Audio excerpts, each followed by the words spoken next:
Hola, buen día para todos. Hoy estudiaremos luz desde el santuario. El versículo para memorizar lo encontramos en Hebreos capítulo 8, versículo 1 y 2.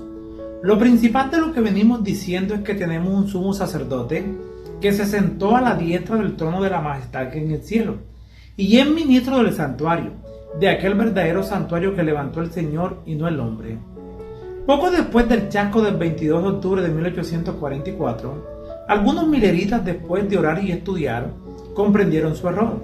La profecía de los 2300 días no se refería a la segunda venida de Jesús, sino a la obra de Cristo en el santuario celestial, tan poderosamente descrita en el libro de Hebreos.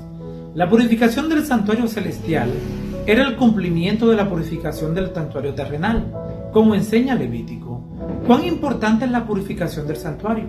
El juicio, que es el ministerio de Cristo en el santuario celestial. El santuario celestial. Hebreos 8, 5 y 6 dice: los cuales sirven a lo que es figura y sombra de las cosas celestiales, como se les advirtió a Moisés cuando iba a erigir el tabernáculo, diciéndole: mira, haz todas las cosas conforme al modelo que se te ha mostrado en el monte. Pero ahora tanto mejor ministerio es el suyo, cuanto es mediador de un mejor pacto, establecidos o mejores promesas. Cuando los primeros creyentes adventistas escudriñaron las escrituras en los meses posteriores a 1844, comprendieron que hay dos santuarios que se mencionan en la Biblia: el que construyó Moisés y el original en el cielo. En la Biblia el término santuario se refiere primeramente al tabernáculo constituido por Moisés, como un modelo o tipo de las cosas celestiales, y en segundo lugar al verdadero santuario celestial, al cual señalaba el santuario terrenal. Con la muerte y la intercesión de Cristo, el servicio típico perdió su importancia. El verdadero santuario celestial es el santuario del nuevo pacto, y como la profecía de Daniel 8:14 se cumple en esta era, el santuario al que se refiere debe ser el santuario del nuevo pacto. Cuando terminaron los 2300 días, en 1844, hacía muchos siglos que no había santuario en la tierra, de manera que la profecía hasta 2300 tardes y mañanas, entonces será purificado el santuario, se refiere indudablemente al santuario que está en el cielo. El santuario del desierto era un modelo a escala del santuario celestial. Los servicios del santuario terrenal prefiguraran el plan divino de salvación. Cada sacrificio ofrecido representaba el sacrificio de Jesús en la cruz del Calvario. Mediante el sacrificio de Cristo, somos libres de la condenación del pecado. El perdón es nuestro. Nuestra culpa desaparece cuando aceptamos el sacrificio de Jesús en nuestro favor y confesamos nuestros pecados. Jesús no solo es el Cordero que murió por nosotros, también es el sacerdote que vive por nosotros, según Hebreos capítulo 7, versículo 25. Por eso Jesús puede salvar perpetuamente a los que por medio de él se acercan a Dios, ya que está siempre vivo para interceder por ellos. Él quita la culpa del pecado y nos salva del poder del pecado. El ministerio de Jesús en el santuario celestial es por nosotros. Como resultado de su intercesión, se quiebra el dominio del pecado sobre nuestra vida. Ya no estamos bajo la esclavitud de nuestra naturaleza pecaminosa. En Cristo somos libres, libres de la condenación del pecado y libres del control del pecado. Al aferrarnos a Cristo por la fe, tenemos la seguridad de la salvación. En el lugar santísimo, según Levítico 16, 21 y 29 y Hebreos 9, 23 al 25, dice la palabra de Dios: fue pues necesario que la figura de las cosas celestiales fuesen purificadas así, pero las cosas celestiales mismas con mejores sacrificios que estos, porque no entró Cristo en el santuario hecho de mano, figura del verdadero, sino en el cielo mismo, para presentarse ahora por nosotros ante Dios, y no para ofrecerse muchas veces, como entra en el sacerdote al lugar santísimo, cada año con sangre ajena. Los sacerdotes ejercían su ministerio todos los días del año, pero el día de la expiación, llamado en hebreo Yom Kippur, los ojos de todo Israel se volvían hacia el santuario. Levítico 16 y 23 da instrucciones explícitas para el día de la expiación. Todas las actividades comunes cesaban, todos ayunaban, Mientras el sumo sacerdote entraba en nombre de ellos hasta la presencia de Dios en el lugar santísimo, el pueblo examinaba su corazón, buscaban a Dios con humildad y confesión sincera.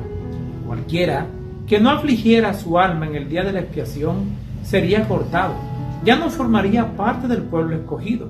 En el día de la expiación, el sumo sacerdote llevaba la sangre del macho cabrío del Señor al santuario, y después de rociarlo sobre el propiciatorio, aplicaba la sangre a los cuernos del altar de oro y del altar de bronce, y así purificaba completamente todo el santuario, habiendo acabado de expiar.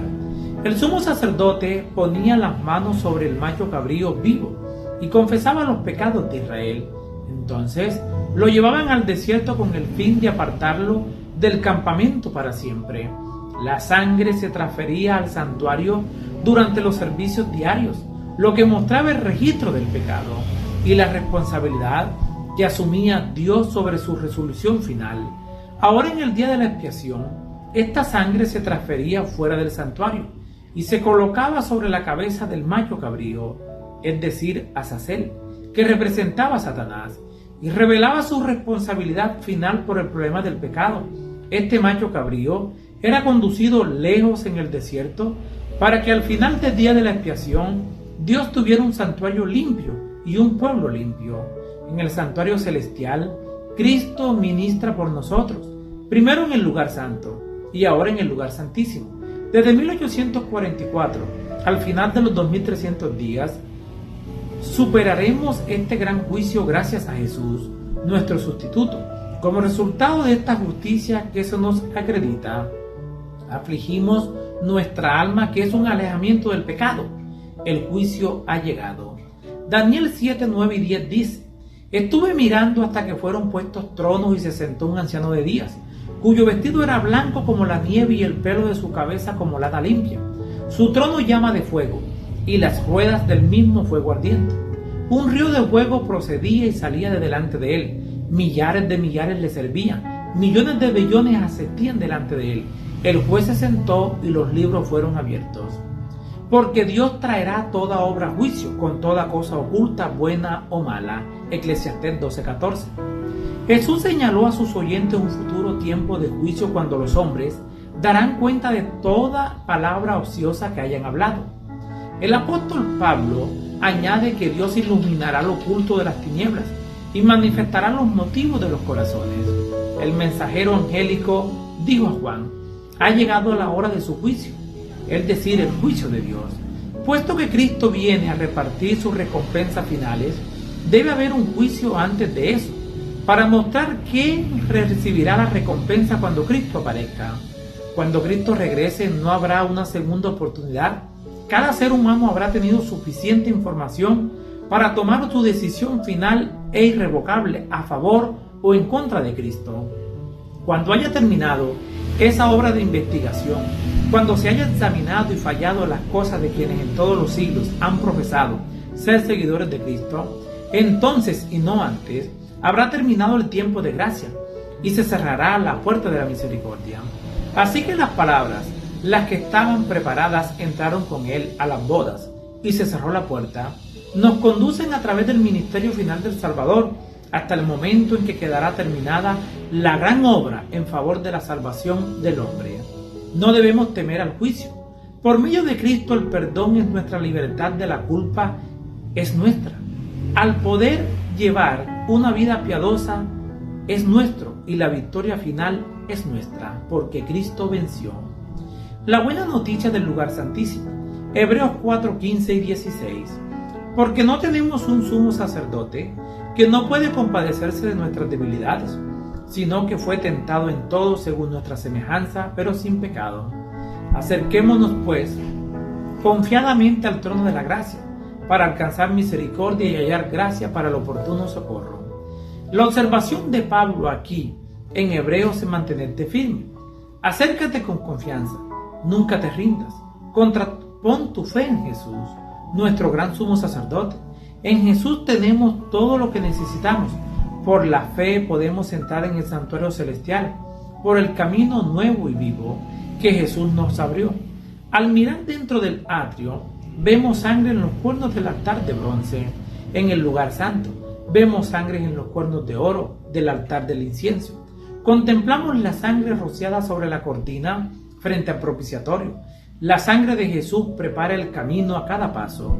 Esto nos da esperanza, porque solo podemos reunirnos con Dios cuando Jesús nos perdona y borra nuestros pecados.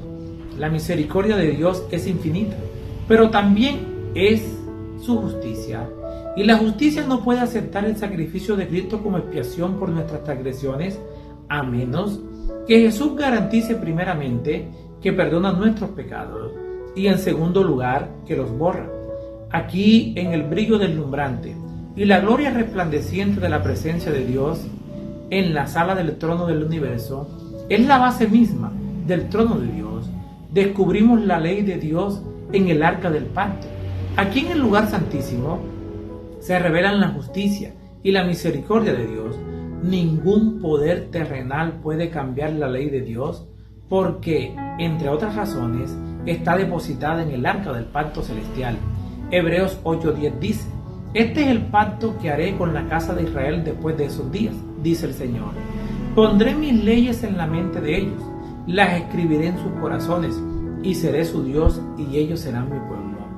Al entrar por la fe en el santuario celestial, encontramos el perdón de nuestros pecados pasados y el poder para vivir una vida obediente por medio de Cristo, que murió por nosotros y escribe la ley en nuestro corazón. Jesús nos salva perpetuamente. Jesús nos salva total y completamente del castigo del pecado y de su poder. Jesús, nuestro abogado en el juicio. Hebreos capítulo 10, versículos 11 y 12. Y ciertamente todo sacerdote está día tras día ministrando y ofreciendo muchas veces lo mismo, que nunca pueden quitar los pecados los sacrificios ajenos. Pero Cristo, habiendo ofrecido una vez para siempre un solo sacrificio por los pecados, se ha sentado a la diestra de Dios de una vez para siempre. Cristo murió en la cruz como sacrificio perfecto por el pecado. Su ministerio sacerdotal en el santuario celestial nos santifica. Ahora, habiendo entrado en el lugar santísimo, permanece como nuestro abogado en el juicio. Cristo fue ofrecido una sola vez y para siempre, a fin de quitar los pecados de muchas personas. Cristo vendrá otra vez, no para ocuparse de nuestros pecados, sino para traer salvación a todos los que esperan con anhelo su venida. Mediante su sacrificio y su mediación, el pecado ha sido eliminado. Ahora vuelve por los que aman su venida. Leamos Hebreos capítulo 6, versículos 19 y 20. Porque nos invita a seguirlo y que descubrimos al hacerlo la intercesión de Cristo en beneficio del hombre en el santuario celestial es tan esencial para el plan de salvación como lo fue su muerte en la cruz. Por medio de su muerte dio inicio a esa obra, cuya conclusión ascendió al cielo después de su resurrección. Por la fe debemos entrar velo adentro, donde Jesús entró por nosotros como precursor. Allí se refleja la luz de la cruz del Calvario. Allí podemos obtener un discernimiento más claro de los ministerios de redención. La salvación del hombre se lleva a cabo a un precio infinito para el cielo. El sacrificio hecho se corresponde con las más amplias exigencias de la ley de Dios quebrantada. Jesús abrió el camino al trono del Padre y a través de su mediación pueden ser presentados ante Dios los deseos sinceros de todos los que se lleguen a Él con fe. El plan de salvación es un plan integral para resolver el conflicto y rescatar a este planeta de las garras de Satanás. La vida de Jesús reveló el amor de Dios ante un mundo necesitado y un universo expectante. Su muerte reveló la atrocidad del pecado y proveyó salvación para toda la humanidad. Su intercesión en el santuario celestial ofrece los beneficios de la expiación a todo aquel que se acerque con fe para recibirlos. Les habló Flavio Martínez. Que la paz de Dios les acompañe en este día.